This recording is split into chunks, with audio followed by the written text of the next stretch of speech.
ငယ်ကြီးသူကဒီနေ့တငယ်ကြီးကိုလက်ကလေးလုပ်ပေးမယ်နော်ကဲအော်မကြီးရတယ်တမျိုးလေးမဖြစ်ရလည်းမသိဘူးလက်ကလေးရလား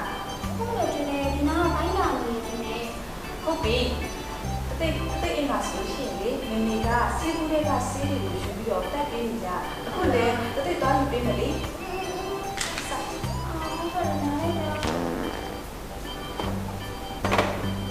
တော့ဒီမှာဒီစိတ်ဓာတ်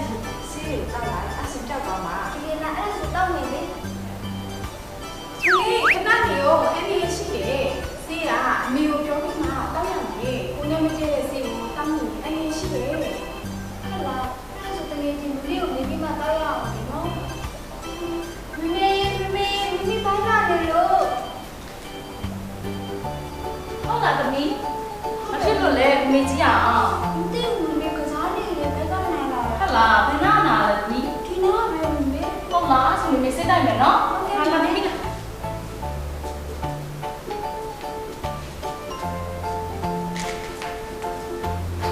မြန်စိတ်တိုင်းမယ်နော်သမီးကိုဟယ်လိုရသမီး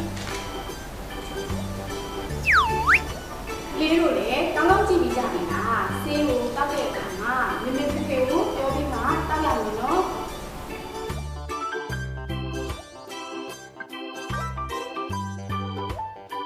မေလေးသမီးဒီမှာသမီးကောင်းမှနေလို့သမီးကိုဒီမှာပလတ်စတာလေးကပ်ပေးပါလားသမီးလက်ဓာတ်ရှာတော့မမေပလတ်စတာကပ်ပေးတယ်လေသမီးခဏနေရောသမီးရဲ့ပလတ်စတာကပ်ချင်တိုင်းကပ်လို့မရဘူးသမီးရဲ့လာမမေကိုစမ်းကြည့်သမီးကိုယ်ပူနေရပဲဒါဆိုရင်ပလတ်စတာကပ်လို့မရဘူးသမီးရဲ့စိတ်တော့ရမယ်သမီးရဲ့စိတ်တော့ချစ်ဘူးပလတ်စတာကပ်ပေးပလတ်စတာဘူးသမီးရဲ့ကိုယ်ပူနေစိတ်တော့ရမယ်ဒီမှာနေအောင်ခလေးဆေးကတူးနေရှိတယ်ထိခိုက်တာရှာတာဆိုရင်ပလတ်စတာကပ်လို့ရတယ်ဘိုင်းအောင်နေဆိုရင်ဘိုင်းအောင်ပြောက်ချတောက်ရမယ်ကိုပူတယ်ဆိုရင်ကိုပူကြလေးတောက်ရမယ်ဟုတ်ပြီမမေသမီးကိုပူကြစစ်ပေးဘလို့ဖြစ်ပြီးတော့စိတ်ကြောင်းသွားရတယ်သမီးရဲ့ထိခိုက်ရှာတာရှိမှပလတ်စတာကပ်ရမယ်ကိုပူတယ်ဆိုလို့ရှိရင်ကိုပူကြစစ်တောက်ရမယ်တဲ့ဟုတ်တယ်သမီးရဲ့တော်လိုက်တာမမေသမီးလေးကလာသမီးလားစစ်တော့တော့ရအောင်ကလေးတို့လည်းကောင်းကောင်းကြည့်ပြီးကြပြီလားဆေးကသူ့နေရာနဲ့သူအသုံးပြုရမယ်နော်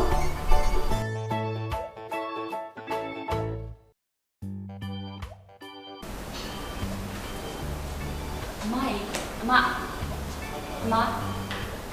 မင်္ဂလာပါဘာလဲပေးရမလဲမသိဘူးအမလေအခုရောက်ရင်ဘာဖြစ်နေလဲမသိဘူးလားအားလို့သိပြီးတော့ကောင်းပြီးတော့အဲ့လိုလည်းမပြောဖြစ်ညညဆိုလို့ရှိရင်ညီမအသားလေးကလည်းဖြစ်ဖြစ်နေလို့အမအားသေးလေးရှိရင်ညီမကိုနှိုးပေးပါလားအမဟုတ်လားဒီလိုဖြစ်တာကြားလို့လားညီမခဏကြောက်လို့ရှိနေညီမဟုတ်လားဒါဆိုခဏကြောက်နော်ဟုတ်ကဲ့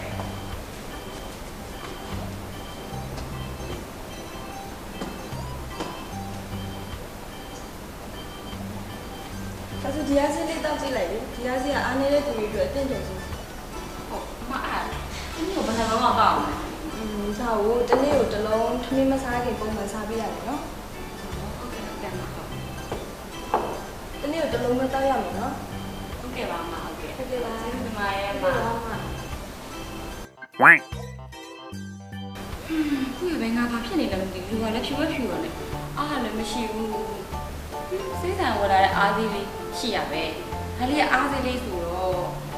အားမနဲ့ရှိပါဘူးနှလုံးကတော့ခါရတဲ့ခါရတောက်လိုက်တော့မယ်ခဏနေပါဦးဆေးကတတ်မှတ်ထားတဲ့ပမာဏအတိုင်းပဲတောက်ရမယ်ဆေးကိုလွန်ကျွန်းတောက်မိရင်အန္တရာယ်ရှိနိုင်တယ်ဒါလည်းဟုတ်တာပဲဆေးကိုအများကြီးတောက်လိုက်လို့ရှိရင်ငါအတွက်အသက်အန္တရာယ်ထိခိုက်နိုင်တယ်ငါဆေးတန်ပြောတယ်နေ့လုံးမတောက်တော့မယ်Hello kids မင်္ဂလာပါခင်ဗျာဒီနေ့လူလာတို့ကဆေးအကြောင်းဘုသူတလေးပြပြပေးသွားမှာဖြစ်ပါတယ်လူလာနဲ့အတူတူစီစဉ်တင်ဆက်ပေးမယ်လူလာရဲ့ငွေချင်းတယောက်ရှိတယ်သူ့နာမည်ကဒိုရာတဲ့လာတို့ဒိုရာကိုတူတူဖိတ်ခေါ်လိုက်ကြရအောင်ဒိုရာရေတဒါ Hello kid Hi Dora Hi Lola ဒီနေ့ဒိုရာနဲ့လူလာနဲ့ကဆေးအကြောင်းဘုသူတလေးအတူတူပြပြပေးသွားမယ်ဒိုရာရေဒိုရာတိရဲ့ဆေးမျိုးစားပုံစံလေးတွေပြပြပေးပါဦးဟုတ်တယ်ဆေးရမျိုးရှိတယ်တောက်ဆေးရှိတယ်ဆေးပြဆေးလုံးလေးတွေရှိတယ်လိမ့်တဲ့ဆေးရှိတယ်ပလတ်စတာရှိတယ် မျက်လုံးလေးထဲဆေးရှိတယ်ချင်းဆေးရှိတယ်ချင်းမကိုက်အောင်လေးနဲ့ဆေးရှိတယ်ကတ်ဆေးရှိတယ်မျိုးစားမျိုးရှိတယ် ဟုတ်တယ်ဆေးဆိုတာခံစားနေရတဲ့ယောဂဝိညာဉ်ကိုတတ်တာစေတဲ့ဆေးဖြစ်တယ်ပြီးတော့ဆေးပုံစံကနာတို့ကရှင်းပြတယ်မျိုးမျိုးရှိတယ်ဘယ်လိုတွေသုံးလဲဆိုတော့ဖိုက်လို့ဆေးရည်လေးတွေဆေးလုံးလေးတွေကကြတော့ခေါင်းကိုက်တာဖြားနာတာပိုင်းနာတာတွေစတဲ့အနာတွေအကုန်လုံးမှာတောက်တဲ့ဆေးဖြစ်တယ်ပြီးတော့ထိပိုက်ရှာနာသေးစားလေးဆိုရင်ဒီလိုမျိုးဆေးလေးလေးပြီးတော့ဒီလိုပလတ်စတာလေးကပ်ပေးရတယ်သူကတော့တောက်လို့မရဘူးเนาะပြီးတော့ခါနာတာတို့ကြောအောင်လာလို့ဆိုရင်ဒီလိုကတ်စီးသားလေးကိုကတ်တယ်မျက်လုံးလေးကိုထည့်တဲ့မျက်စင်းစေးကကြတော့မျက်လုံးလေးကိုထည့်တဲ့ဆေးဖြစ်တယ်သူကတော့တောက်လို့မရဘူးเนาะပြီးတော့ချင်းဆေးဆိုရင်လည်းနှစ်မျိုးရှိတယ်အခန်းထဲမှာထည့်တဲ့ဆေးနဲ့ခန္ဓာကိုယ်ကိုလိမ့်တဲ့ဆေးဆိုပြီးတော့ရှိတယ်အခန်းထဲမှာဖြန်းထည့်မယ်ကြတော့ခန်းထဲမှာဖြန်းရတဲ့အင်းဆက်ကုန်းဝါးလေးကိုတည်ကြည့်တယ်လူရဲ့အရေးများကိုထိဖို့လည်းမရဘူးလို့တောက်လို့လည်းမရဘူးเนาะဒီခန္ဓာကိုယ်လိမ့်တဲ့ချင်းလေးကကြတော့ခန္ဓာကိုယ်ပဲလိမ့်ရတယ်ပါးစပ်ထဲကိုထည့်လို့မရဘူးเนาะဒါဆိုရင်ဆေးမျိုးစားမျိုးမျိုးကိုအကျဉ်းနည်းလေးတည်ပြီးလောက်ပြီးလို့ထင်တယ်เนาะဒိုရာဘသူတိုက်တဲ့ဆေးကိုတောက်ရမှာလဲ ဆေးကိုဆေးမကျန်းတဲ့ပညာရှင်နဲ့မိဘကတိုက်တဲ့ဆေးတွေပဲတောက်ရမယ်နော်ဆေးကိုကိုယ်သဘောနဲ့ကိုယ်ရင်မတောက်ရအောင်နော်တကယ်ချင်းတွေကတိုက်ရင်လည်းမတောက်ရဘူးနော်ကိုမမတွေကပေးနေတယ်မမေကိုမေးပြီးမှတောက်ရမယ်နော်ဆေးကိုအရသာကောင်းနိုင်ရင်ခဏခဏမတောက်ရဘူးနော် ဟုတ်တယ်အရေးကြီးဆုံးချက်ပဲဆေးကမြန်အားပြည့်ခြင်းနဲ့မြန်လေးကောင်းချင်လို့ဆိုပြီးပမာဏအများကြီးကိုတစ်ခါတည်းတောက်မယ်ဆိုရင်အသက်အန္တရာယ်ကိုထိခိုက်နိုင်တယ်အားကြောင့်တတိထားရမယ်နော်ဒီနေ့ဒိုရာနဲ့လူလာနဲ့ရှင်းပြခြင်းတဲ့ဘုရားတရားတွေကဒီလောက်ထိပါပဲနောက်တစ်ပတ်ဒီမှာလည်းဘယ်လိုစီစဉ်လေးနဲ့ပြန်လာမယ်ဆိုတာကိုစောင့်မျှော်ကြည့်ရှုပေးကြပါအောင်နော်အားလုံးပဲတတား